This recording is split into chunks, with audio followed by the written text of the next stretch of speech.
Assalomu alaykum aziz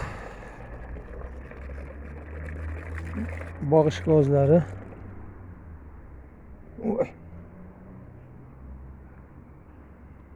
Mana bugun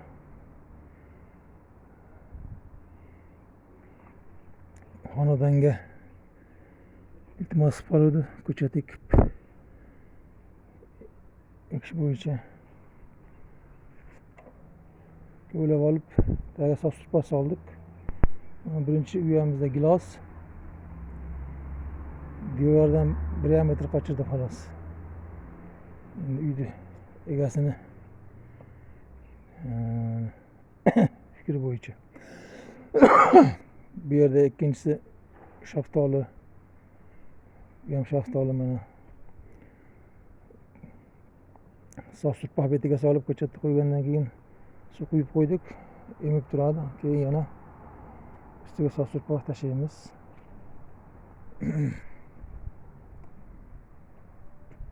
Mana bu olma, 3 ta gilos, 2 ta olma. Bu joyda endi o'rik.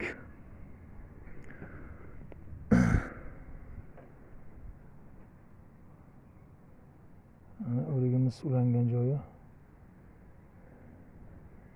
8 ko'chat ekyapmiz xolos xonadonga. Mana oxirgisi nok ko'chat.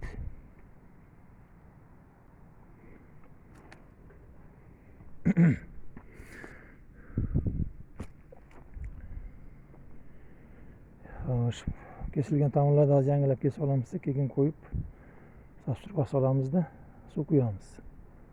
Mana bular o'xshab.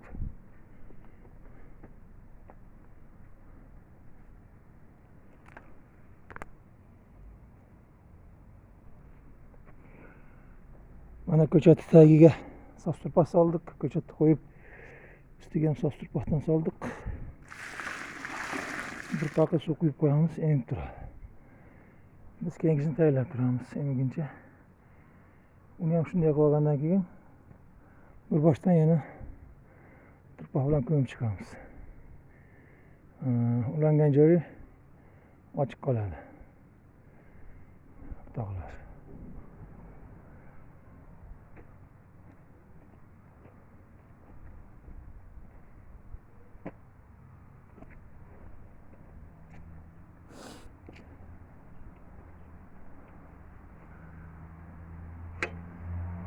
Hop. Hozir 2 tup shaftoli ham kesganmiz. Uni ham hozir ko'rsatib o'taman. Mana do'stlar, bu yerda bu o'rigimiz shakl berib qo'ydik. Shaftolimiz darvozaning 2 tomonida. Bu akamiz ham juda ishqiboz ko'chatchilikka. Mana shaftolimizda holi kesilgan.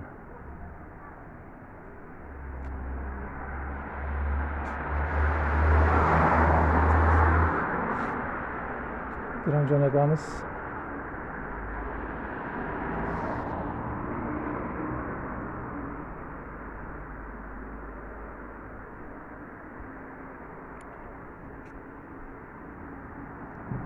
darvozaning ikki shaftoli qo'yilgan. Tomonlariga olma, sliva, ularni ham kesib qo'yamiz. Mana bu yerda ham o'tgan ekan. Tashqarida olma.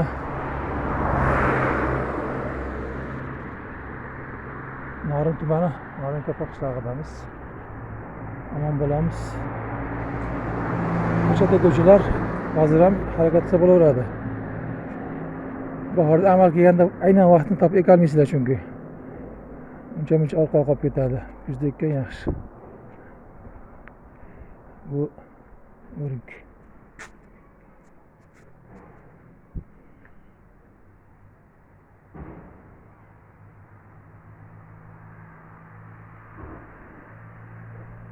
Omon bo'lamiz. Salomatda ko'rishaylik.